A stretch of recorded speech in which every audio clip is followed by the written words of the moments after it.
24th of April, the World Health Organization started to report swine flu. That day, there were only cases in Mexico and the United States. But look at my map.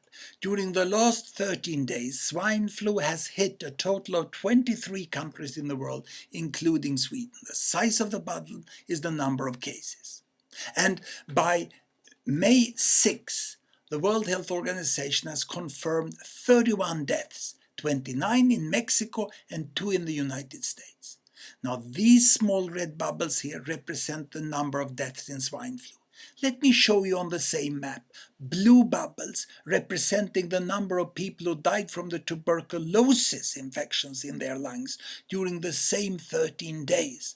Here, look, there are many more people who died from tuberculosis in the world.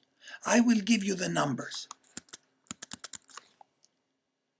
31 deaths in swine flu, 63,000 deaths in tuberculosis during 13 days based on tuberculosis data from WHO. And how did the media cover this?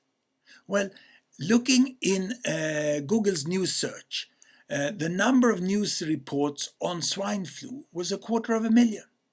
And for tuberculosis, it was 6,500. This enables the calculation of a measure of media relevance called the news per death ratio. News per death ratio. And for swine flu, it was 8,176 news report per each death.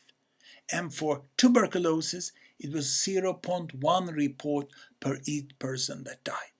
A severe underreporting of a daily catastrophe.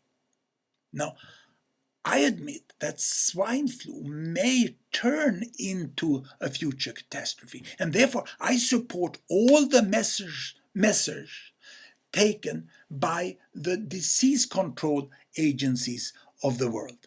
But I issue an alert against the media hype. Beware of that next time you look at television or you read a newspaper.